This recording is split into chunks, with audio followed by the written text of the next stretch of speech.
No matter if points are gained or points are lost, there will be much to discuss. For analysis regarding tonight's Winnipeg Jets game, here are Dave Minuk, Ezra Ginsburg, and your host, Drew Mindell. The Illegal Curve post-game show starts now. Good evening, Winnipeg. Good evening, Manitoba. For all those joining us live this evening on our YouTube channel and all of our social media platforms, we say good evening, universe, and welcome to the Illegal Curve post-game show with Dave Minuk. With Ezra Ginsburg, I'm your host, Drew Mindell, here to talk about sorry, I was just reading that comment and I got distracted. I started laughing. That was a good one, Doug. It's strong in the chat right now, boys. Yeah, there's a lot of people who are upset. There's no question about it. But this is a great day. This is a great day if you ever want an example of what of a bad day for an NHL organization. Today is a great day for that example. You now have an example of what a bad day looks like for an NHL organization. It started during the trade deadline. It continued during the game. And here's where we're at right now at 10:48 p.m. You wonder if it's rock bottom. I mean, it's I don't hard know what you're talking about, Drew. I thought James Van Riemsdyk had a great game for the Jets tonight. Yeah, and the Mesnikov wasn't even noticeable. But look, this is just bad. This is just ugly. We're going to talk about it tonight. We're going to talk about it again tomorrow morning, some more on the Illegal Curve Hockey Show. This was just awful. I mean, you wondered how the Jets were going to come out tonight, after what has to be disappointing for the players in the dressing room. The trade deadline and the lack of moves and the minor tinkering that we saw. So you have to wonder, how are they going to come out? And they're not playing against a bunch of scrubs. They're playing against the Edmonton Oilers, an Oilers team that is better than their record, I would suggest, and a team that went out and did a big move and made a big move and spent some future capital to acquire Matthias Ekholm because Ken Holland said that's what we need on our team. This is the kind of addition we need to put us in the upper echelon of the Western Conference. Meanwhile, shutdown defenseman is what you're saying. Yeah, exactly. That's what Ekholm is. Yeah, that's right. And is it a possibility you might not love that contract 3 years from now? Yeah, maybe.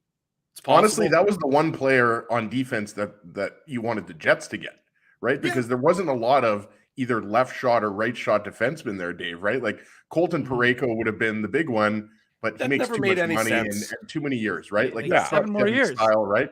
So, I mean, there just wasn't. Joel Edmondson was a guy that I would, I'm getting a little bit off track because we got to get back to the Jets Oilers game tonight. But Joel Edmondson to me would be an upgrade on the third pair.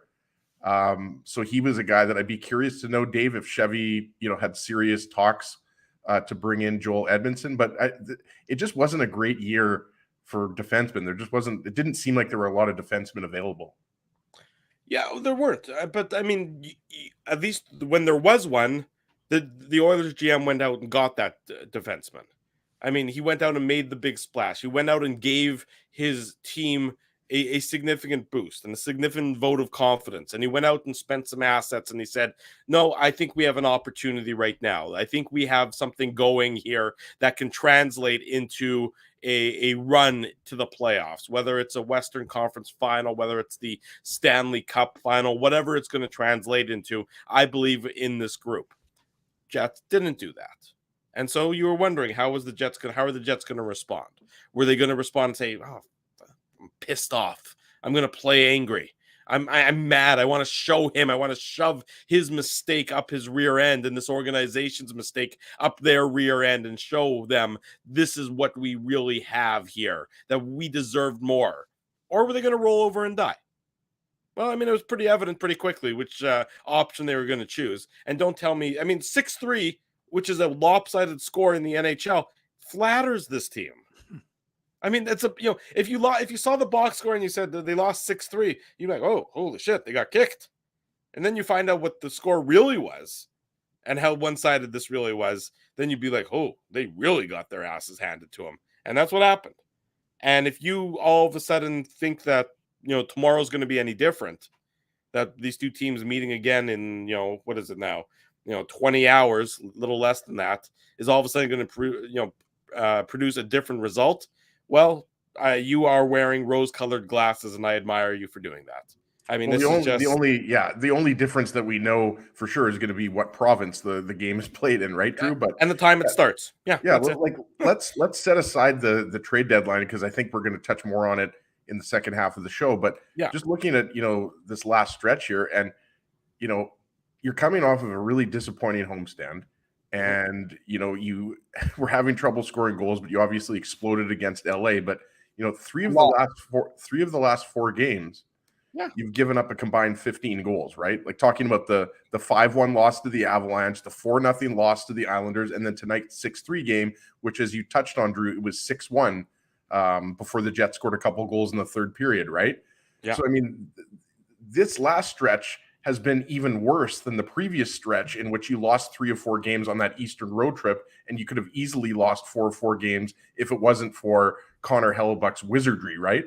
So, I mean, the last, I don't know, 8 to 10 games have gone almost as bad as you could possibly imagine, right? And, again, like, you definitely miss Pierre-Luc Dubois. I thought you definitely missed him more in tonight's game than you did against the LA Kings. And, we know Dubois is not out long-term. And, like, Nino Niederreiter, I like him. He's a good player. Vladislav Namestnikov, good player. What's going on with the Jets is, I think, beyond grabbing a couple forwards and even a defenseman. Like, you look at the penalties that were taken and just like the body language on some of the players, like some of the best players on the team, the leaders of this team, like Scheifele, right? Like, that was a missed call. I forget if that was the first period or the second period. The Jets were already on a power play, and you guys remember what I'm talking about. And Scheifele gets upset the fact that there wasn't a call made. He was high. You look at his body language. Dave tweeted about this, like, he's saying, wake up, right? But it's like, if you're focused and you're dialed in, you just continue on and you score a goal, you tie the game up, you make it a 1-goal game, whatever. Like, I just thought that the Jets were, like, they looked like they were, they had given up. Like, they were looking to the refs. They were looking to other people. Like, this team looks so fragile and so frustrated and not connected. And, the results speak for themselves, right? Like, they're not losing close games here. No, it's not like they're playing well and they're just falling on, and they're getting a disappointing result, Dave. They're just not playing. I mean, it's not like there's a lot of positivity that you're taking from these games. And don't talk to me about, getting some, bottom 6 scoring. I mean, you were down 5-0 or whatever the score was when you got the bottom 6 scoring. So everything that happened, after the Oilers, had a 5-0 lead, as far as I'm concerned, doesn't really matter. I mean, it doesn't really matter. So don't talk to me about any of that stuff as, things we can build upon. La la la. I mean, it's just nonsense. You just don't go down 5-0 and then expect to sell me a bill of goods about how close you are to getting back into it. Look, the third period wave was merited. I thought the Jets deserved to be the recipients of the derision that a third period wave, brings you. And look, this was a game the Jets. Is it a must win? No, it's not a must win, but it's pretty close to a must. Pretty close to a must win at this point. I mean, look, I mean, you're falling out of the. I mean, look, first place in the Central. Dallas is winning. Minnesota is winning and made some good moves today. You've got other teams that are continuing to win. Teams in the Pacific are winning. So Calgary is falling out of it. Winnipeg is falling out of it. And by the way, Nashville's actually winning games, even though they're trading away all their players. So, it's not a foregone conclusion that you're going to be able to limp your way in. And this was a game that you needed to, I don't care. I mean, honestly, what happens today in the trade deadline? Yeah, you could say, okay, fine, that impacted. But at the end of the day, like, you're a professional and you needed to show that you were going to, have, again, all that people want to see is that you play with heart and you play with passion and you play with intensity. And that wasn't evident. And they didn't start on time. And they took a lot of penalties. I mean, 8 penalties. Look, I get that you have the second best penalty killing unit in the NHL, but the Oilers are the best power play unit in the NHL. And even if they don't score, which obviously they only scored on the one in the first period, I'm saying, what you do is you kill your momentum. Yeah. And you have no chance of, like, so you were lucky to only be down 1-0 after 20 minutes. And I'm not trying to spoil the recap, but I think everyone knows what happened. But I mean, you're lucky to be down just 1-0. And so you're sitting there and you're thinking to yourself, okay, what's the Jets bounce back going to be? Because you're only down 1-0 after 20 minutes. So how can they react? And again, the reaction wasn't good enough. Like you said, Drew, you can't be down 5-0 and be like, well, we started to peel our way into this. No. Like the game was over after Yamamoto's 2 goals. I agree, but I'm in 38 seconds. Yeah, as I tweeted out, I said, was all she wrote. And I said, "Here come the pretzels," because it was done. And I think I might have dropped the dear mom at the 3-0 goal. So I mean, it was over, as they said in Rocky. It's over, Rock. So I mean, look, the reality is this one was a foregone conclusion at that point. The only hollow victory, Drew, which is what you were talking about earlier, that Jets fans can get excited about, is that the 100-year-old record that Connor McDavid could have tied if he scored 2 goals for the 6th straight game, he did not accomplish. Right. So that was the only. The parade starts at Portage and Memorial, and it goes west towards Main Street east towards Main Street. It does not. Anyway, it's rough. And again, like I said, the Jets fans aren't overly excited based on the moves or the lack thereof, I should say, that weren't made by this organization. But at the end of the day, the hockey team is the hockey team, and as Rick Bowness says, you play the guys who are on the ice for you. And the guys who are on the ice right now aren't getting it done. And, like I said, it starts with Kyle Connor. I jokingly called him a goon, but like, it's a lazy stick penalty.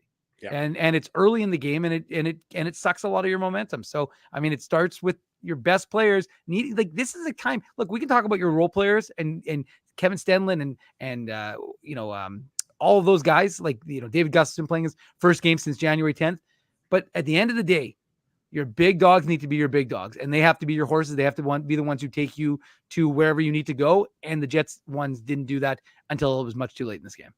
Let's get into the Betway game recap. It's brought to you by our friends at Betway, one of the most trusted voices in sports betting, both in Canada and all around the world. Betway is the sports betting app that puts you, the customer, at the forefront. With a large selection of betting options and sports, as well as strong promotions and fair odds, what are you waiting for? Head on over to Betway and bet your way. Must be 19 years or older to play. Please play responsibly. Oilers open the scoring at the 2:06 mark on the power play. You can't give this team power plays. They did. The Jets gave them one. It came early in the game, as Dave mentioned, with Kyle Connor in the box for tripping. Leon Draisaitl gets his 37th of the season, assist to Ryan Nugent-Hopkins and Connor McDavid, and it's an early 1-0 lead for the Oilers. Dave touched on it, but the Jets take 8 minutes of penalties in a 20-minute first period. I mean, your game plan is, okay, guys, we got to stay out of the box.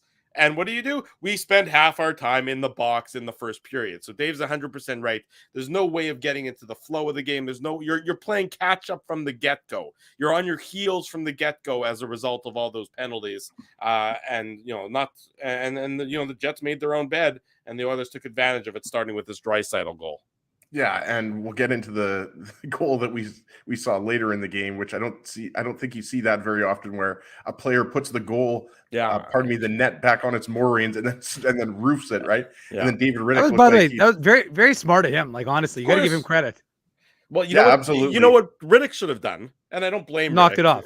Is once it was off, then you just really get it off. Like, who was the goalie? Like, remember the guy who was playing overseas in the K or was playing maybe in the ECHL, who on a breakaway, like, literally he was the goalie. Somebody was coming in on him on a breakaway. He just turned around and shoved the net off the moor. Yeah, I do remember that. Yeah, it was a few. I remember that, but I can't picture the goalie right now. But just getting back into the first goal there. I mean, like, we got to start. Morgan Barron fails to clear the puck, right? Yeah, and it kind of goes downhill from there, and the Jets are scrambling a little bit. As you mentioned, Connor McDavid is doing his usual dancing around the ice. Leon Draisaitl is parked to the left of Connor Hellebuyck there, and then it's a little bit of a scramble, loose puck situation, and Leon Draisaitl is just waiting there, and bad angle shot. Don't really know how it got past Hellebuyck, because it looked like he had a good angle on the shot, but it starts with a failed clearing attempt, and you just have so many dangerous weapons on that Oilers power play. I don't think a lot of people knew, certainly people in Edmonton, but I don't think a lot of people knew that Ryan Nugent-Hopkins is close to 80 points right now. Like, he has a really good shot at 90 points this year, maybe even more. Career high in goals now. Yeah, career high in goals. So he was really good tonight. But yeah, that goal wasn't a pretty one. It was, yeah. And so the Jets are down 1-0, 2 minutes in. And I mean, then, Kevin Stenlund takes a double minor for high sticking. I'm amazed the Jets were able to kill that off. I mean, I at that point in time, you're already, not where you don't want to be early in this game. And I'll give the Jets penalty kill credit in that they killed off that penalty and they killed off the Dylan DeMello tripping penalty, in the first period to just keep themselves in it for at least 20 minutes. They kept their head, they had a puncher's chance, after 20 minutes of being down only 1-0 at that point in time. But then Nugent Hopkins, again, an early goal. This one, so the first goal came 2:06 into the period. This goal, the 2-0 goal, comes a minute 44 into the second period. It's Ryan Nugent Hopkins. It's his 29th of the season. There's no assists on this one. It's just a proverbial Claude Noel free pizza. And I don't know if There's an assist. Dylan DeMello got an assist. That's true. Dylan DeMello got it was a tape-to-tape pass. And he put it right on Nugent Hopkins' stick. And I'm just glad that DeMello's okay, because that was scary when McDavid's skate caught him there. That's right. He got the McDavid. Very scary. Everybody remembers like Clint Malarchuk and all those dangerous ones where, guys, Evander Kane recently, right? So it's just good that DeMello was okay, because I guess the good sign was that he skated off on his own. Mm-hmm. So you knew that it wasn't serious, but still you could tell that, anytime you get a skate near the face, you always cringe, right? Well, especially considering Ezzy on that play, everybody thought that the Jets were going to the power play. Yeah, and then everybody's like, okay, because again, you didn't see it, you just saw DeMello cut. So you thought it was a high stick on DeMello, right? Yeah, exactly. So and then Ehlers gets the penalty. Yeah. No, it was actually DeMello's penalty. Ehlers just served it, but because he was going to get stitched up, Ehlers had to serve it. But anyways, it was, look, it's an unfortunate situation. It's exactly what we talked about. It's a mental mistake that the Jets made. And Dylan DeMello is a consistent player. We've talked about him throughout the course of this year about how consistent he has been. But that's just it's an unforced error on a team that just can't afford to make any mistakes. Because Ryan Nugent Hopkins is having just a phenomenal season. I mean, he's just been just incredible for an Edmonton team that he's been incredible for years. Mm-hmm. And he's just having he's one of the reasons why they're able to challenge for the Pacific. And I know that the win for them was important, right? Like we talk about the Jets and how important it is for them. The Oilers came into this game first wild card spot, but they were only, I think, 2 points back of Seattle, and they were tied with the Jets. No, but I'm saying they were in terms of the Pacific though. They were only 2 points back of Seattle and 2 points back of, I think they were 4 back of Vegas. So anyways, the point up on the Jets. I think what Dave you're saying too is that they're going in opposite directions. Well, they are, but the point is that it's just, again, the Jets. But remarkably, Ezzy, the Jets were in this game, and it's 1-0 after 20 minutes. So if you can come out and start the second period the way you needed to, mm-hmm. then at least it's. I'm not saying it's forgivable to be sleepy or to not be crisp or to take those penalties, however you want to describe it. But at least you can overcome it by getting back into this hockey game. But when it was all of a sudden it was 2-0. I mean, Ezzy talks about body language. You could see the body language. It was shoulders lowered, heads low, and it was just like, all right, well, I mean, 2-0 isn't insurmountable, but it felt pretty insurmountable. That's kind of what I'm saying here, and we can continue on with the goal here. I mean, we can't really break it down anymore. It was a bad giveaway by Dylan DeMello, but I mean, that's kind of what I'm talking about in terms of kind of where the morale and the psyche of this team is right now. Like, it's more than just. And it's getting those kind of vibes, guys, of last year's team, where you're kind of scratching your head, like with Scheifele and Connor and Ehlers and Dubois and Morrissey and all these talented players. I probably shouldn't group Morrissey in with those other guys, but because he's having a Norris-like season. But you're thinking to yourself, like, how is this team performing this badly? And last year you could point to defense, right? Like you could easily point to defense. You could point to Hellebuck wasn't a top 3 goalie in the league. Well, that's not the case this year, right? And the Jets have changed their team. And even though, guys like Axel Jonsson-Fjällby and Sam Gagner and those types of players were getting the jobs done on the third and fourth line, lines, that's just not the case now. And, that's why a guy like Nemestikov will help in the bottom 6. But I mean, how much is he going to help? I think you needed 3 Vladislav Nemestikovs. That's why, I was all for a guy like, Max Domi or I mean, there's a bunch of guys that you could have gone out and acquired, but again, we're straying away. But yeah, this was just, it wasn't a good game for Dylan DeMello. It wasn't a good game for the Jets in terms of discipline. Like, they were taking penalties, boys, right up until the bitter end. Sacking Maenalainen. And by the way, I wouldn't be surprised if he was fined for that. I think it was on Broberg. That was got him with a good cross-checked him in the head. Yeah. Like, you know, like, well, then maybe he'd lose his roster spot because he doesn't really do much with it anyways. So maybe that'll be an opportunity. Maybe he'll get suspended for a game, and the Jets will see what else they have in terms of options, despite nothing going on at 5-on-5 Maenalainen. Well, and I was going to say, I made a mental note on that goal because I believe it was Maenalainen. I could be wrong, but I think it was Maenalainen who DeMello was trying to get the puck to. And it wasn't hard enough, and it was a bad giveaway. And we talked about it. Nugent Hopkins is red hot right now, and 2-0 was the beginning of the end for the Jets, and just too costly of a turnover there. Oilers make it 3-0, 9:18 mark of the second period. Dave, it's Kyler Yamamoto with the goal assist to Ryan Nugent Hopkins. Jets look like they're going to have an opportunity. Looks like the Jets might be able to cut the lead in half. They got a 2-on-1. And the Oilers make a great defensive play.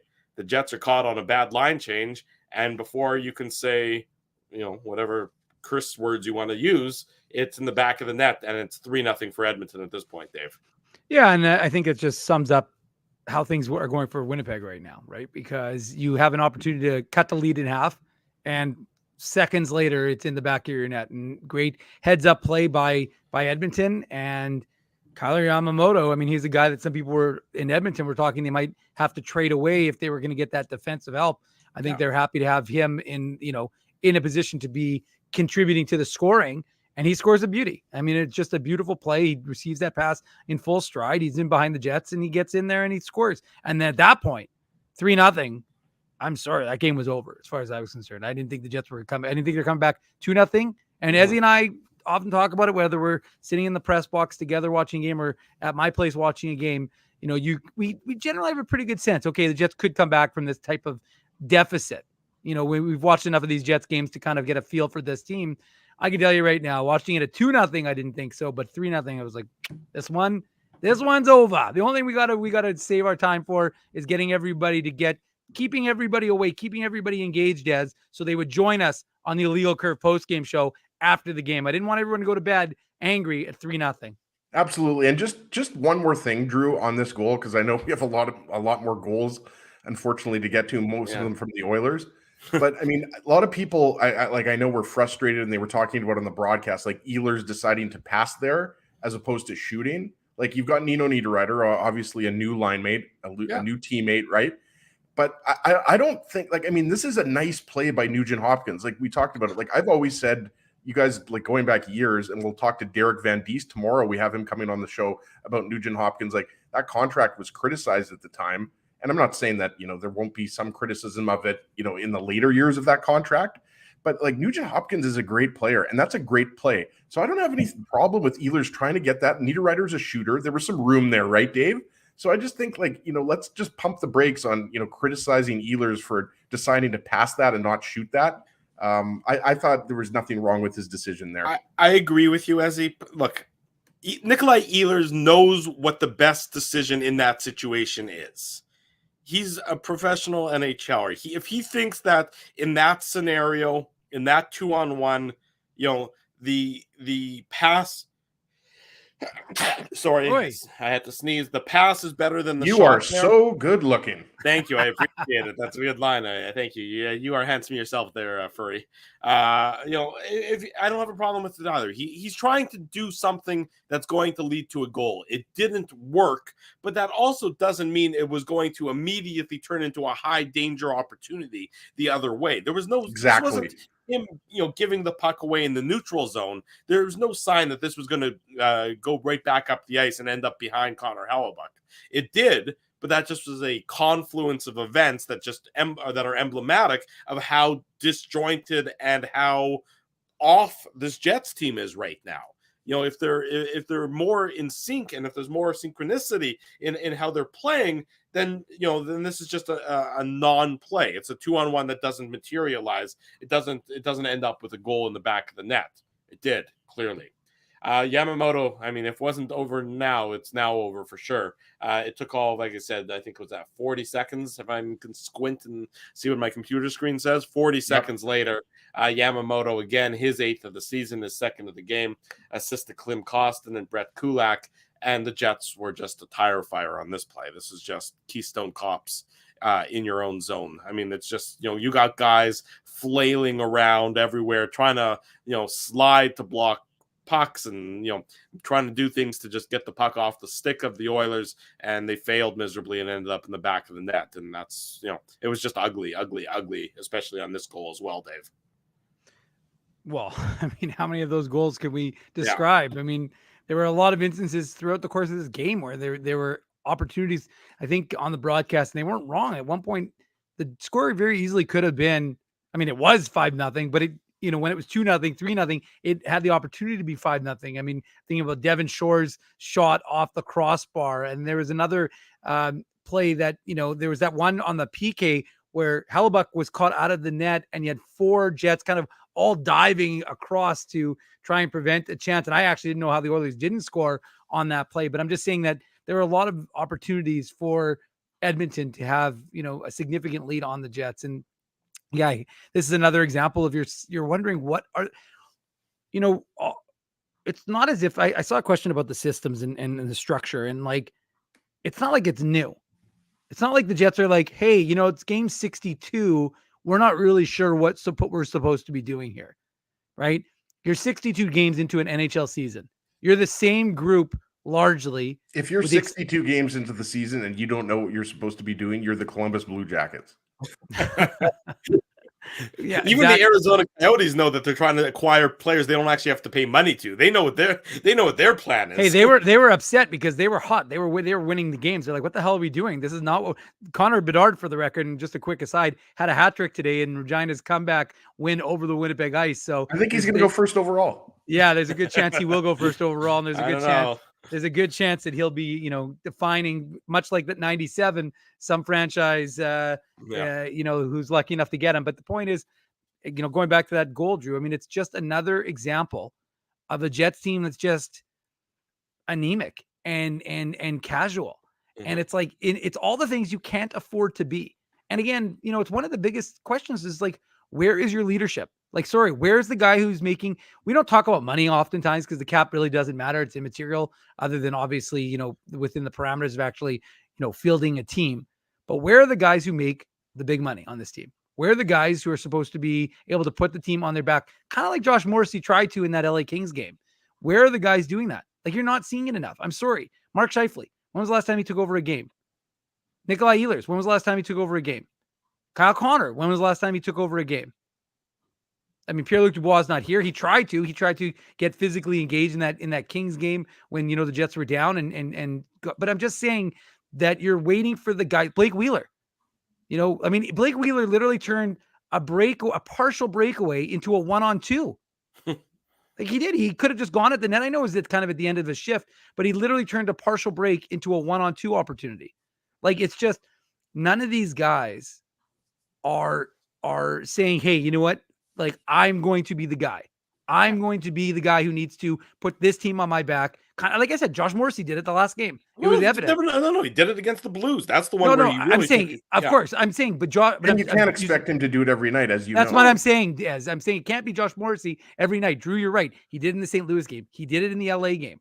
But the point is, it can't be one guy every single night. Especially a defenseman. You know what I mean? Like, and just quickly, we'll get on to the next goal. I don't know if anybody watching wants to get into the next goal, but I mean, Hellebuyck again, like, watching that live and just watching the replay, right? Like, I don't know what Hellebuck's not good at playing the puck. That's the one thing with Hellebuyck. He could end up winning the Vezina or being a Vezina finalist this year.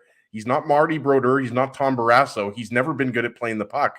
And Stenlund is there kind of around the faceoff dot. And you think like Hellebuyck would try to get it. Like he's trying to clear the zone there, Dave. But Stenlund he gets a piece of it. And I just don't know what Hellebuyck is doing there. Like, it was just, again, DeMello, again, don't want to pick on DeMello here. He didn't have a very good night, but, he coughs up the puck that results into the goal, the second goal. And then this goal, again, like, it's directly all the chaos that ensues is as a result of Hellebuyck throwing that up the middle and the Oilers keeping it in the Jet zone, right?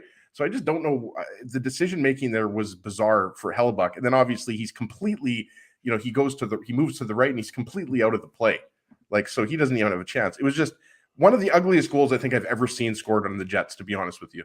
Oh, it was just, the ugly goal, ugly game. Oilers make it 5-0, 2:26 into the third period. It's Nugent Hopkins again. He's on the power play, assist to McDavid and Draisaitl. It's 5-0 at that point in time. I mean, I don't know how much of this you guys want to continue to delve into, and how much more of this you guys want to, hurt yourself or just keep flogging the dead horse here. I guess we'll flog the dead horse on the Draisaitl goal. Drew, Peter doesn't like it when you say that kind of stuff. Who does? Peter doesn't like it. No, you're not supposed to. Yeah, I know. You're not supposed to flog a dead horse. Well, if the horse is dead, why does it matter? Yeah, I'm from Kentucky. I'm allowed to flog. I guess I'm not from Kentucky, but doesn't your friend like to eat? No, you're from Kentucky. Thank you, but we get to flog dead horses there. It's part of the. Your friend likes to eat horses, doesn't he? Yes, my friend Jay Riemerschmeier, or whatever the hell his Kramer's friend's name was. The Draisaitl goal. I'm just going to bring it up because it is our Seagram's shot of the game. Seagram's VO, integrity, tradition, and craftsmanship.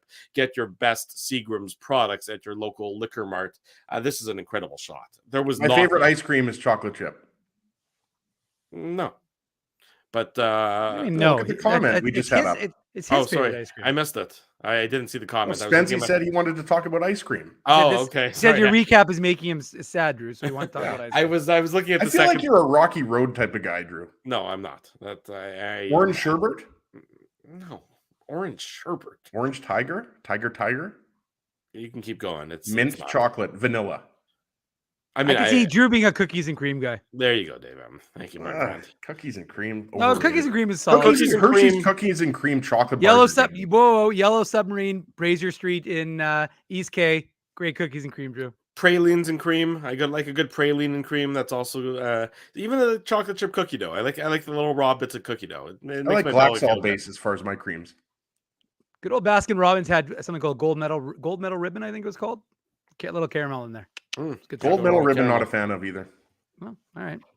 And double chocolate, for the record. Little mix. Dave M used to do the mix. What about a gook, Drew? Do you like a BDI gook? BDI is overrated.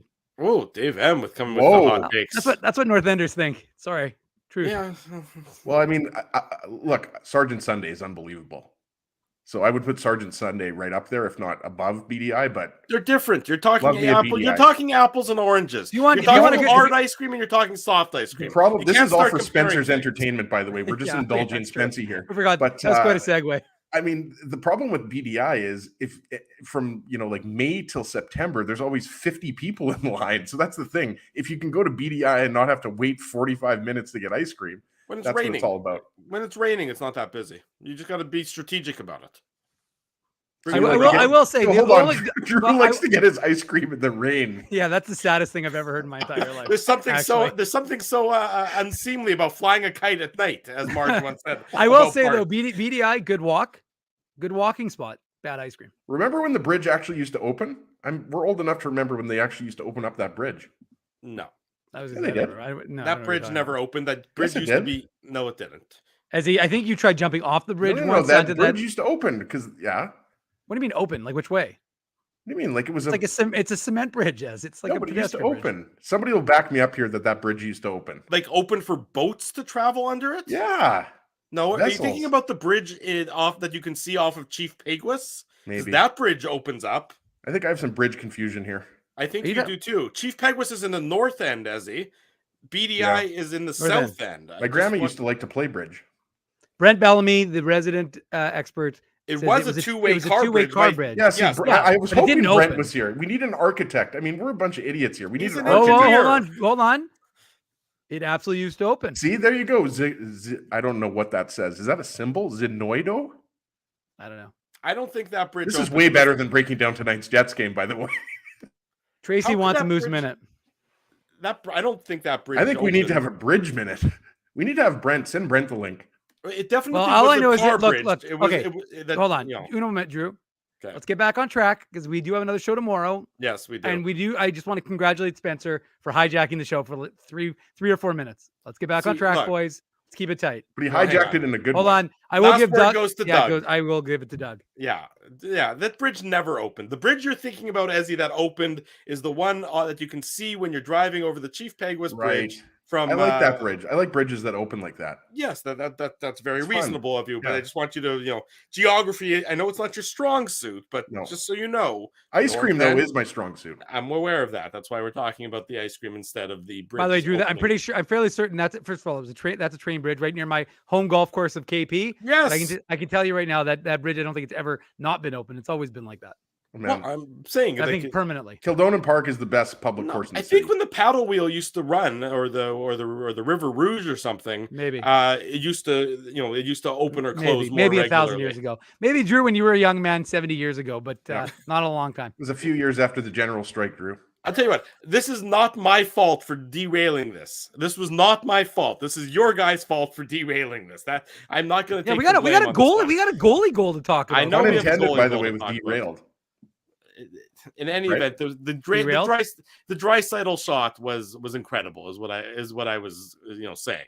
Like, because there was not a window there. You could see it on the replay that Rittich actually makes himself bigger to take away the window that may have briefly been there, and Draisaitl still manages to pick that. I mean, I don't. And he made it look easy. Like, he made it look like he was just like, it was like a skills competition. Like, it was unbelievable. We talked about it right before that. The net partially comes off. Or comes off, and then Draisaitl goes. That's not something you see at any level of hockey, by the way. No. And then he just somehow finds enough space to absolutely roof that puck. And you're right, Drew. It's like you're watching that, and you're like, David Rittich challenges, and he's a big boy. Like, David Rittich is not a small goalie. Neither is Hellebuck. But Draisaitl he's such a sniper. It's unbelievable watching these guys, and going back to what we were talking about before, Matthias Ekholm, and then obviously Nick Bjugstad was pickup who's going to have less of an impact, but specifically Ekholm for Barrie, I think shows those two guys and Nugent Hopkins and Yamamoto and all the rest of the guys on the team that they're serious this year. This Oilers team, like, how many times can the Oilers get knocked out in the first round or the second round? Like, they have to go for it. There's only so many years you have McDavid and Draisaitl in their prime. What I love about it, as well as is that's a hockey trade. It's not just a draft pick trade. It's a general manager, and Ken Holland deserves some criticism over his tenure in Edmonton. He hasn't been great, but in this case, he was willing to make a hockey trade. Exactly. And I mean, the Winnipeg Jets, when was the last time they made a hockey trade? The last hockey trade that Dubois for Laine, I guess. Yeah, Dubois for Laine, which they sort of had their hand forced and a little bit there. I guess we should also. Yeah, and their hand was being forced a little bit. And the one before that would have been what? Kane, the Kane trade to Buffalo, where again their hand was being forced a bit. You can, a general manager's job. And again, this is probably delving too close to what we're going to talk about tomorrow in more depth. But I'm saying a general manager's job is to evaluate your roster, not just your draft picks, but your roster, and looking at it and saying, hey, can I upgrade on this player? And may that involve me trading away a player off my active roster? The Jets just don't do those things. And this is the year, too, that, again, and we'll get back to the game here, and we'll talk about this more in tomorrow morning show. But yeah, the thing is, boys, like, this is the year where you trade the first round pick, similar to 2017 to 19, right? When you brought in Paul Stastny, and then next year you brought in Kevin Hayes. This is the type of year you do it. And we've gone over the reasons. We don't have to go over the reasons, but I mean, it's clearly not a very stacked Western Conference. The Eastern Conference is much better. Right. And then in addition to that, you have players like Mark Scheifele, Pierre-Luc Dubois, Connor Hellebuck, Blake Wheeler. Their contracts are expiring. We talked about that with Murat a couple of weeks ago. So I think by all accounts, this was disappointing. Not to say that Nino Niederreiter and Vladislav Nemestikov aren't going to be productive players for the Jets. So you can't say that Chevy didn't do anything, but I think the consensus is he just didn't do enough.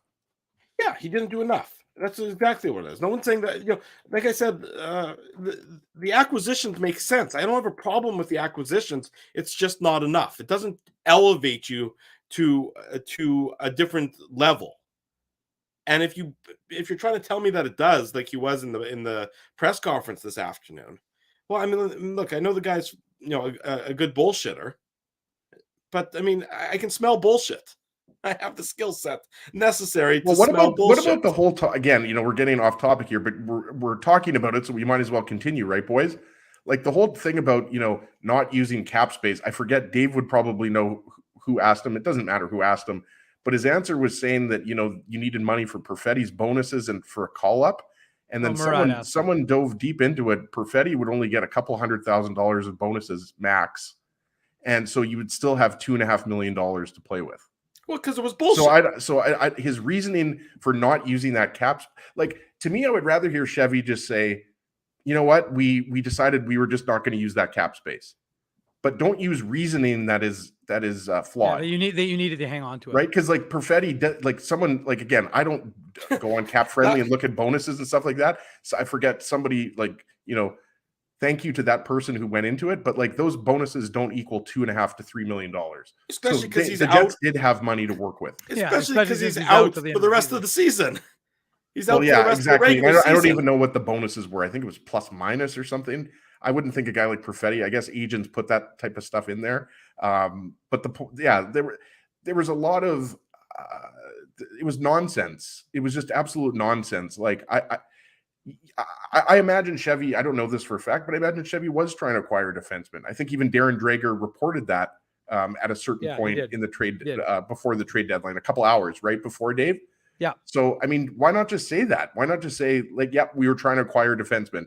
And again, I'll let someone else jump in here, but same thing with Logan Stanley. Like, why not just deny that? Why not say I can't?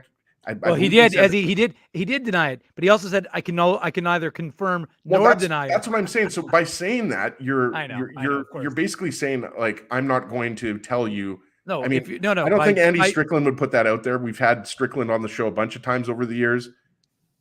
I'm going to go under the assumption, or just based on what he said, that Stanley did request a trade. So why not just deny it? Well, no, why not say, yeah, he did. But guess what? It's not my duty to immediately respond to that. I had other things I wanted to do. Right. There wasn't a deal to be made.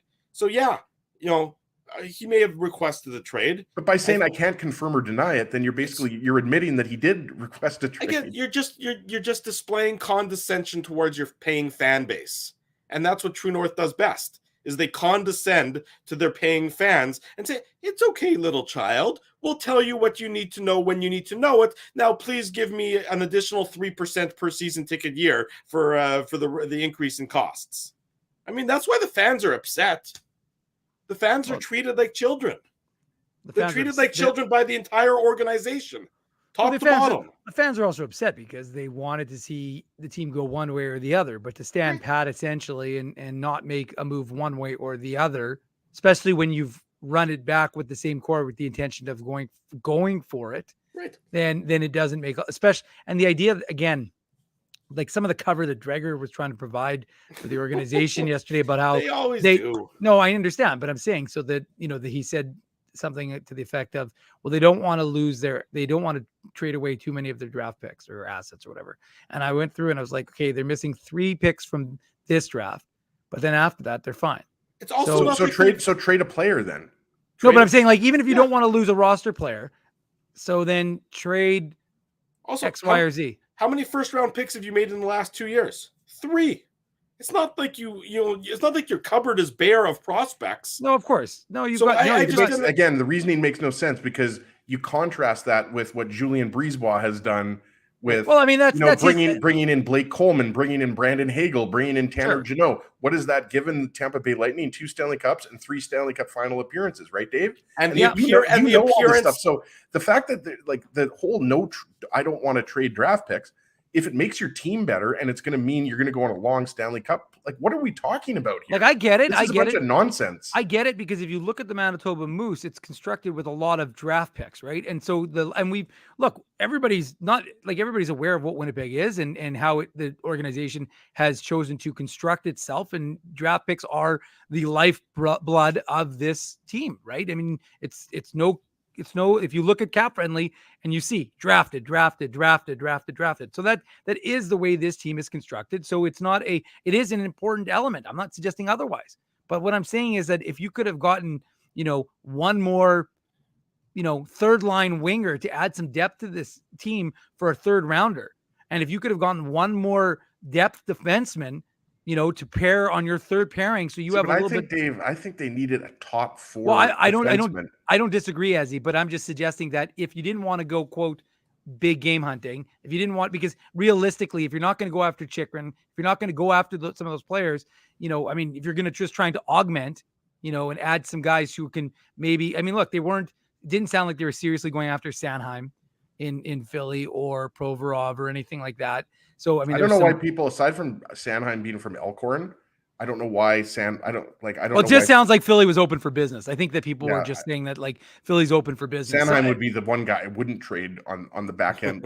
They've allowed 11 goals in the last 2 games. I'm sorry. I stand by. Drew asked us this question 3 or 4 weeks ago, and I said they needed a top 9 forward, probably 2 top 9 forwards, and a defenseman. Like the Jets needed a Matthias Ekholm. They need a shutdown. The Jets are not good enough defensively. I don't want to hear about that they've been top 5 in the league in goals against for the majority of the year. Well, not for the last 15 or 20 games. I was gonna say maybe in the first 30 games, but not in the last. Exactly. 30. So don't give me that. They've been top 5 goals against.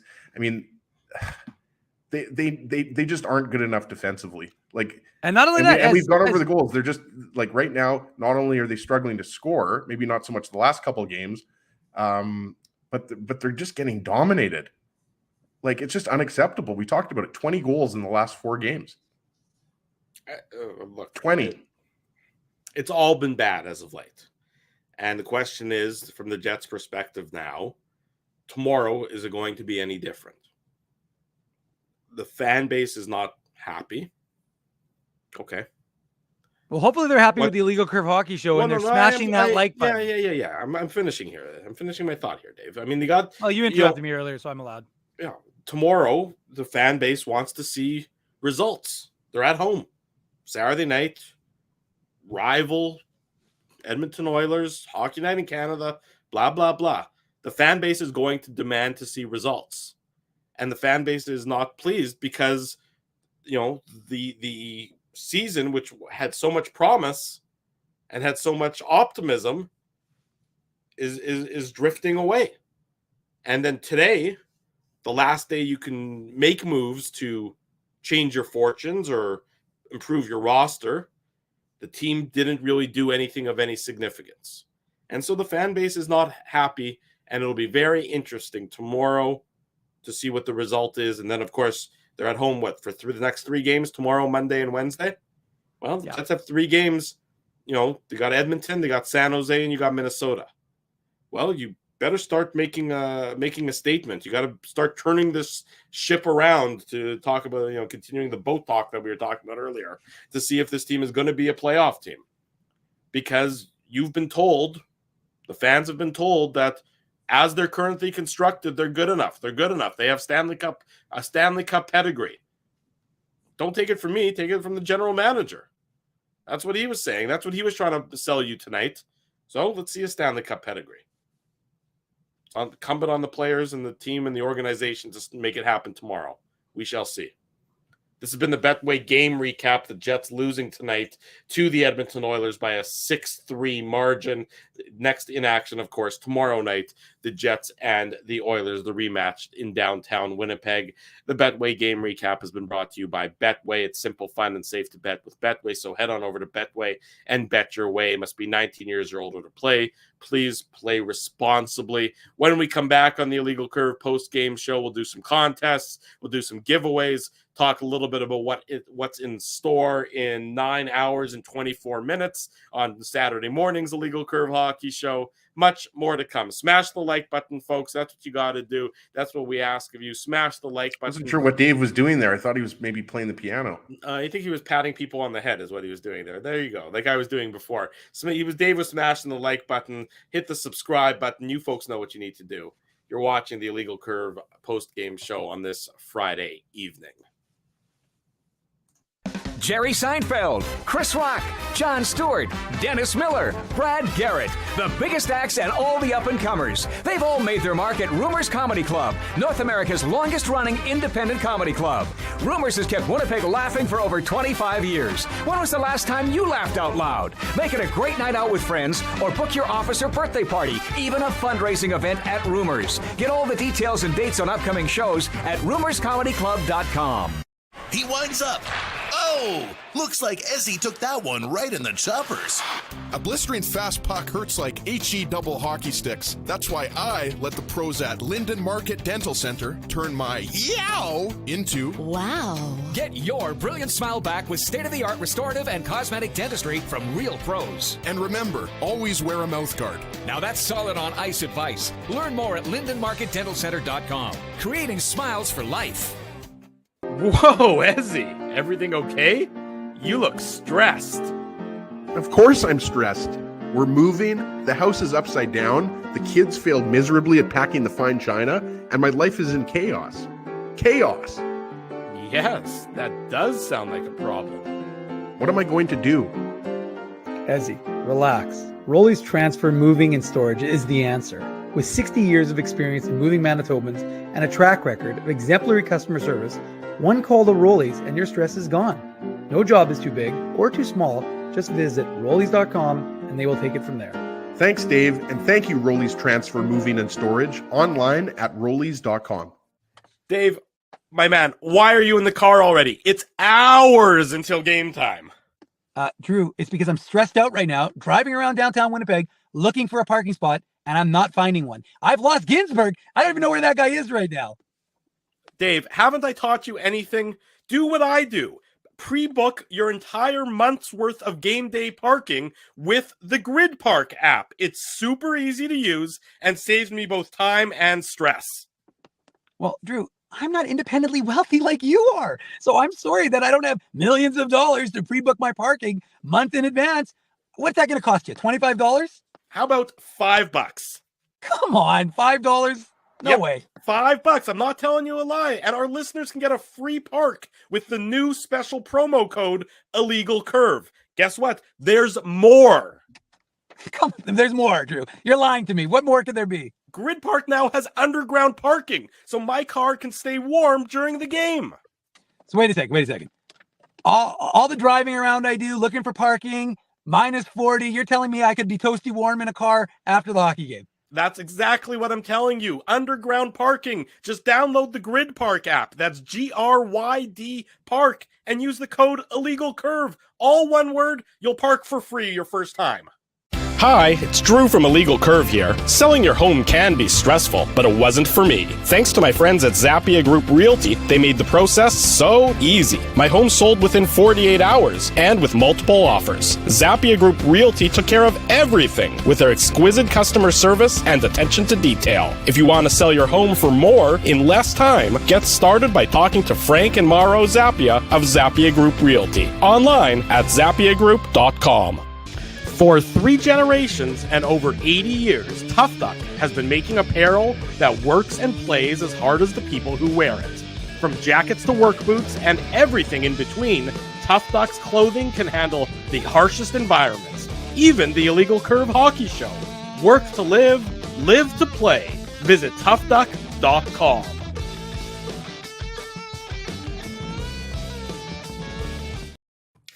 "20 minutes before the top of the new day, it's the Illegal Curve post-game show on this Friday evening. Just top of the morning to you, except it's nighttime. It is 11:40 p.m. is what I was saying there.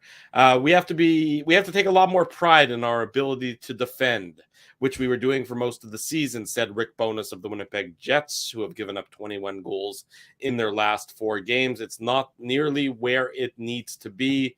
The team players, I haven't coached a team, I think, that was so undisciplined and took so many penalties, said Bowness. So if you play a third of the game shorthanded, they're going to make you look bad. And they made us look bad.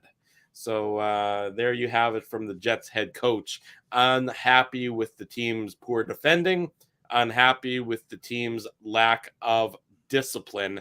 Look, and I know I shouldn't find these things funny, but I'm reading this off the Jets website, so thank you to them for writing the article and providing those quotes. I have to make a point. The headline, though, I love team websites. This isn't just Jets related. This is all sports related, because these people, the team websites are the Iraqi Ministry of Information when it comes to putting a positive spin on horrible situations. The headline is Jets late push comes up short against Oilers. That is actually funny. Man, that headline should be headlining at Rumors Comedy Club right now. I was going to say Dave Hempstead at Rumors Comedy Club. Both shows tonight were sold out. The late show tomorrow, I believe, is sold out. There's still a few tickets left for the 7:15 show tomorrow. But anyways, I thought that was very funny. And I'm not picking on the Jets website, folks. We're friendly with them. They do a great job. But of course, their glass has to be half full. Ours can be more realistic as to what's going on. And Drew, team. I don't know about you, I don't know about Dave, but I thought after Brendan Dillon made it 6-3, that the Jets were just a few goals away from getting back into this game. Just a few. They were just a few more goals away from getting back.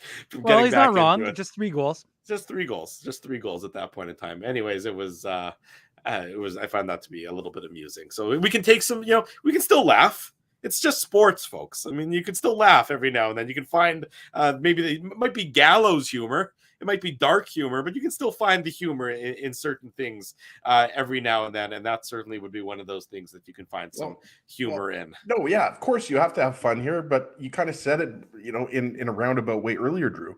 The Jets have 20 games left here. Yeah. What are they going to do? Are they going to squeak into the playoffs, or are they going to compete for first in the division? Because first in the division is still up for grabs. Like, it looks a little bit daunting now for the Jets. Yeah. But, Dave mentioned it earlier. Calgary's got, I think, Minnesota, Dallas, then Minnesota. Like, I haven't looked past the next 3 games. But it's really Calgary's the only team you have to worry about. As we talked about last Saturday's show, you got 9 teams competing for 8 playoff spots, unless Nashville keeps winning. Nashville's got 3 games in hand, and they're 6 points behind the Jets. So, I mean, I wouldn't think that they should make a huge run, but you never know. I mean, right now, the Jets certainly the problem is, from the Jets' perspective, is I see no evidence that they're going to be able to pull themselves out of this tailspin.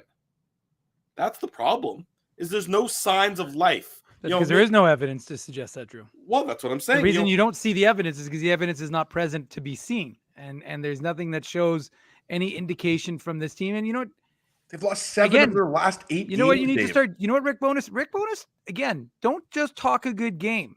I like Rick Bowness. Seems like a nice guy. But you're not just there, you don't just get to talk a good game.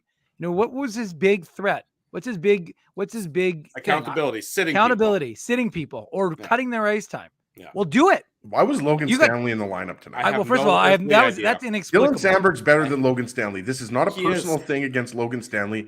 Sandberg is better than Stanley, so he should be in the lineup. Honestly, if the Jets got one offer for Logan Stanley today, they should have taken it.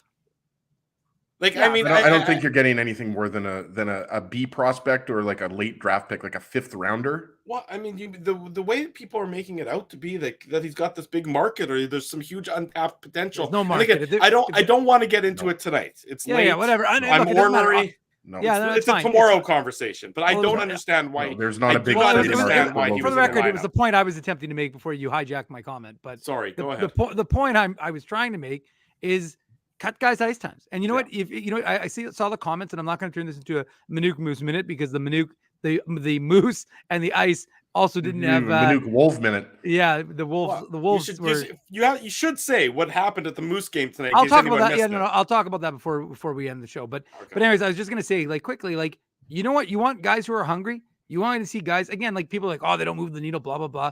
Well, again, Axel Jonsson-Fjällby, the guy who was sent down, who was pissed off about being sent down, he scored the first goal of this game. I mean, you're going to get guys who want to be in the NHL and who are working their asses off in the AHL. And so maybe you need guys who are willing to work their ass off and they've been stuck in the AHL. Guy like Jansen Harkins. I'm sorry, just remember, last time Adam Lowry scored a goal 34 games ago, 35 games ago, actually. The last time Adam Lowry scored a goal, who was it who set him up? Jansen Harkins. And Jansen Harkins, again, like I said, I'm on the Jansen Harkins train. Some people aren't. I don't really care. It's my position. But the point is, I think he can facilitate. I think he could be a third liner in the NHL. And some coaches don't necessarily, you just don't gel with a coach, and maybe he's just not Rick Bowness's type of guy. But the fact of the matter is that Lowry's success when he had Jansen Harkins, the last time he had success, I should say. And I'm just saying, you've got guys who are generally, I mean, the Moose, they lost tonight, but they had 9 games in a row. They had points, 7-0, 1-1 before tonight's loss against Chicago, who are also streaking right now. And Drew mentioned their goaltender, Peter, well, it's probably not Peter, but that's how I'm going to pronounce it. Kochetkov, who's a Canes, Hurricanes. Piotr. Yeah, exactly. Piotr. He's a Canes prospect. I don't remember where he was drafted as but the fact is he's a Hurricanes. He's the guy who just signed. I'll Google it. He's it's do have computers. Google. He's the one who recently, I believe, was with second round, 36th overall. Which draft though? 2019. 2019. Drew, those sausage fingers were moving quicker than my sausage fingers. So the point is that I've been doing my finger exercises all night. Anyways, you had a guy. Isn't he the guy though, boys, who signed? He fired his agent and then signed with Milstein in Vancouver, and then signed the big deal with the Hurricanes. I think he did. Anyways, point is he's very well liked in the Hurricanes organization. You can tell by their fan base's reaction to this goal, but the Moose had a 5-minute power play after a boarding penalty. They were trying to come back in the game, so they pulled their goaltender to make it a 6-on-4 towards the end of the third period.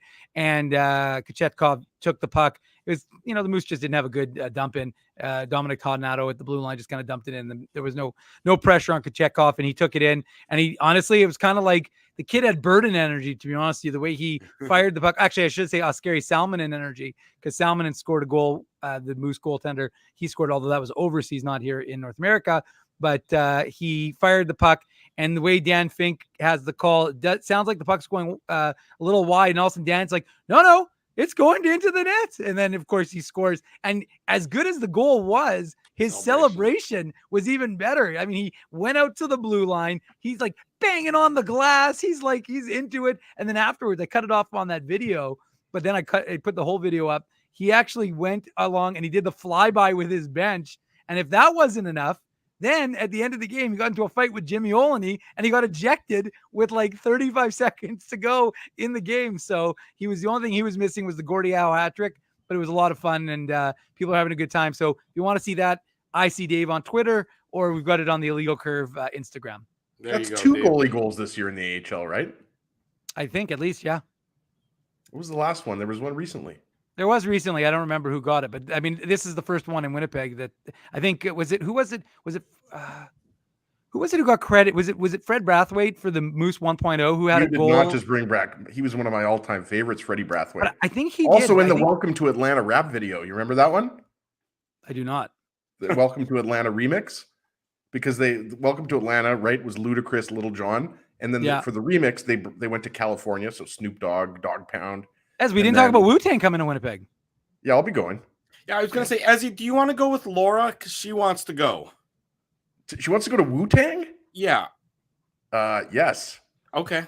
You got, how to. You Hold on, am I going on a date with Laura? Sure. You don't have to call it a date. I mean, she's been creepy. I mean, it doesn't have to be a date. You're friends with her. We're swinging, Drew. Well, now we're not. The invitation is now rescinded. The invitation has now been rescinded. I'm going to I was going to say Drew's going to take that off the table. Yeah, absolutely. I've been talking to a few people. Our good buddy Sean Moglove is a big rap fan. Might go with him. So I've got wrestling coming up with us too. AEW. There's a lot of things going on. So just quickly, Evan Cormier was signed by the Jets recently. I think it was 2 days ago, and then put on waivers. It's funny. No relation to Patrice, by the way. No relation to Patrice, as you are correct, but he is Eric.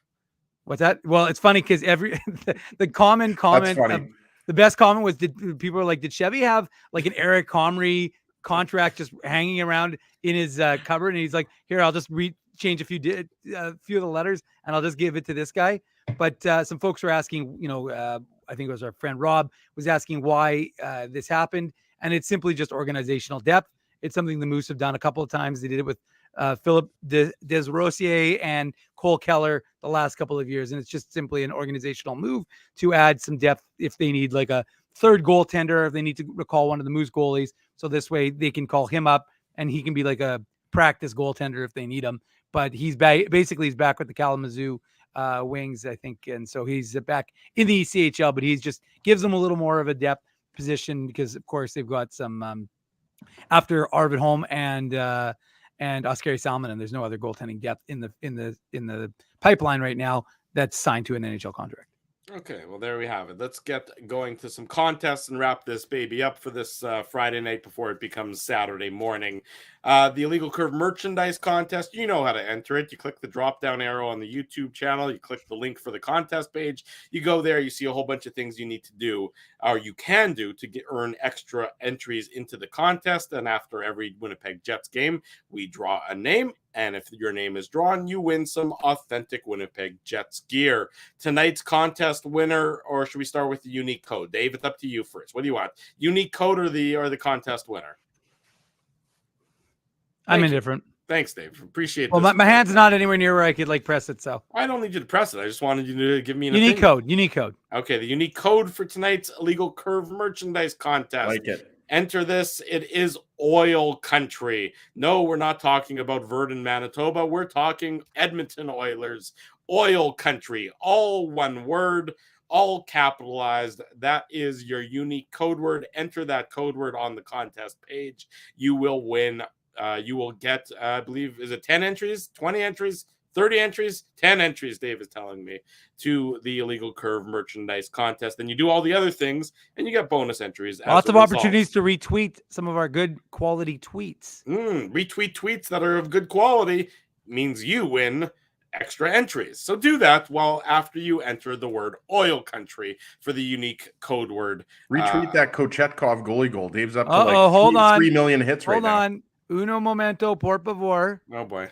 Well, hold on 1 second. When did you learn how to speak Spanish? I'm multilingual here, Ezzy. But Tishu is saying that they want a toque but never received it. Well, Tishu, I just want to, before we move on to past this, you have to send Ezzy an email. Ezra@illegalcurve.com. Oh, this is for the Tough Duck. Yeah, send me I'm an assuming email, it's a Tough Duck. Ezra@illegalcurve.com. I apologize, Tishu. No, it's not necessarily an apology for you. I know it's running a little bit. I could use a tissue. Well,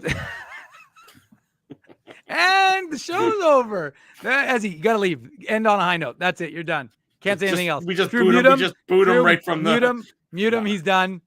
Done. But anyways, so Tishu, just so you know, it's possible that you won. And if you didn't send Ezzy an email, I'm not saying you did or didn't. I'm not trying to blame you. I'm just saying send Ezzy an email. Send me another email, because sometimes it goes to my junk. So I regularly check my junk email.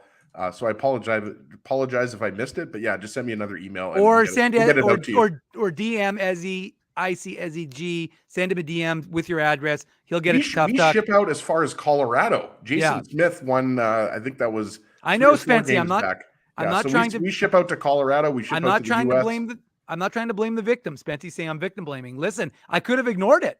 I addressed it right now. I want him to get him or her to get their merch. So we'll make sure of it. That's why I brought it up. No need to grab a tissue. We're going to get it out to you.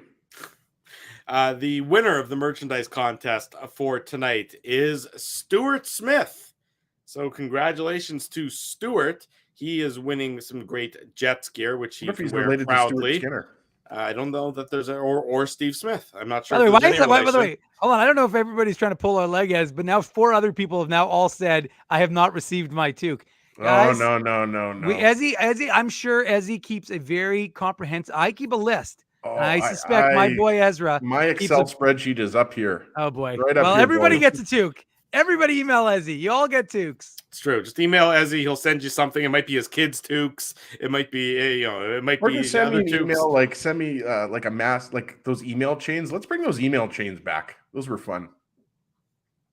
Okay. Well, thank you for that contribution. Remember when we all had our Hotmail accounts and you would just get like whoa. Now hold on. Maul's going way back. Maul's going way back in the ICOT pool and IC game-winning goal contest. Yeah, folks, haven't you realized this entire thing is just a Ponzi scheme? Well, more importantly, Maul, those toques are. Who was it? Wait, who said they were going to wear their toque? It was Garrett Hall. Said he was going to wear his Illegal Curve toque, but he had one of the old school ones made by our friends at CompuServe.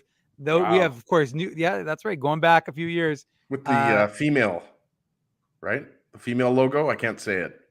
Oh no, I guess I can't say it. It was our first logo was where Drew likes to go teasers. It's fine, it's fine. Yeah, and for the record, Drew loves that entertainment. First of all, we're a sex positive show on this show. I don't even know what that means. It means that if somebody wants to be an exotic dancer, we support their career choices, and we obviously we support it with $20 bills. Of course we do. How do you think I put myself through university, Drew? Oh dear sweet Jesus. Anywho. This show's off the rails, but all I was going to say, Maul, is that you can actually. Who the best is? Well, there's no way he made that up. That's the thing. There's no way he would pick out. By the way, a fellow Dane, Mikkel Bodker, highest drafted Danish player ever. Sorry, a fellow Dane? You're not Danish. No, like Ehlers. Yeah, but you did say but fellow. You're not Nikolai Ehlers. I meant to say Ehlers, a fellow Dane. But there's no way he would pick that obscure of a player back in 2012. So I think you need to get Molatuk. Well, no, hold on. Now, for the record, again, unlike Ezzy, Dave M keeps all the records, folks. I got all the receipts. I still have my lists from folks who have won the IC game-winning goal and IC. Let me tell you, that was a lot of work getting all that stuff out. But if you didn't get it, we'll figure. In some cases, Dave, we just didn't give it out, so it couldn't have been that much work. Yeah. You won it back in 2012. You'll get your toque in 2032. Well, hey, whatever. Hey, I'm struggling right now just to get all this new merch out. I can't start worrying about a contest from 11 years ago. Congratulations to Stuart Smith, the winner Way to go, of Stuart. His, merchandise contest. I'll be in contact with you in 40 years. Exactly. Don't hold your breath, Stuart. We may or may not be in contact with you. Stuart, it's nice to see they showed Mark Stewart on the bench, Oilers bench. Nice to see him, former Jet. Is he an Oilers assistant coach? Yeah. Oh, I missed that one. So I must have missed that. I missed that press release. You're parenting, Drew. It's okay. Yeah, I think I must have been doing some parenting. That's rare. In any event, we have to be back in 9 hours and 2 minutes, so we're going to end it here for tonight. Or I guess we have the Tough Duck hardest hitting comment. Yeah, what are you talking about? I've got lots of stories. I sent it to you, so we got to get that one out. You have it there. Yeah, Dan Miller. Yeah, Dan, you're not getting your toque, so it doesn't matter. No, Dan is definitely getting his toque. Agreed. Time to sit players that are not performing. I would have said 36, which of course is Morgan Barron the past few weeks now, but he played good tonight. Morgan Barron was obviously out there almost 4 minutes, killing penalties, had a good scoring chance early in the game. So I like that comment because I think we're at that point. Like I wouldn't be surprised. I've been kind of banging the Dave Minuk drum to get a guy like Jansen Harkins or Jeff Malott up here. They need something in the top six, and Nemesnikov I don't think is going to be enough. So Dan, send me an email, Ezra@illegalcurve.com, or slide into my DMs on Twitter @ICSEG, and Tough Duck will ship out a toque to you. As I mentioned earlier, Jason Smith, who lives in North Glen, Colorado, he got a toque. So we ship out West, East, US, Canada. We're not going to be able to send John Chan one in Singapore, but we do ship to the US as well. So if Dan happens to be in the US, it'll be Miller time for him. Well, if John Chan wins a contest, he can get ours, but just saying.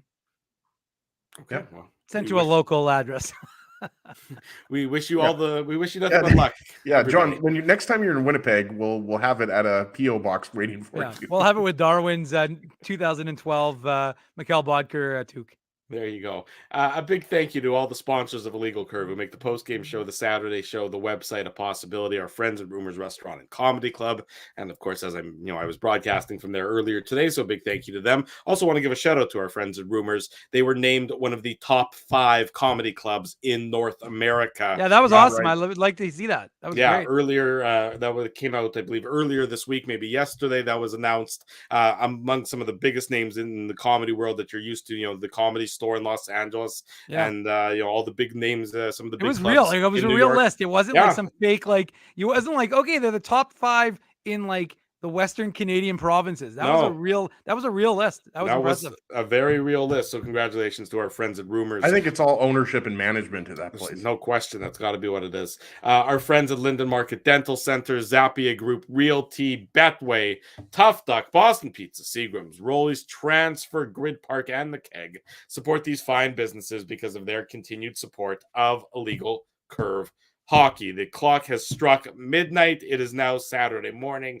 We will see you in less than 9 hours. Pie, and Drew's going to turn into a pumpkin. Exactly. We will see you in less than 9 hours for the Illegal Curve Hockey Show. Scott Billick, Derek Van Diest, the 3 of us, the usual nonsense, and of course, whatever sort of is Whole B. whatever is sort of bothering us, we will be able to talk about it in depth on tomorrow morning's show. Until then, we say thanks to everyone for joining us. If you haven't already done so, smash the like button, smash the subscribe button, subscribe to the podcast wherever you get it. It'll be available very shortly. For Dave Minuk, for Ezra Ginsburg, I'm your host, Drew Mandel. Thanks for watching the Illegal Curve post-game show.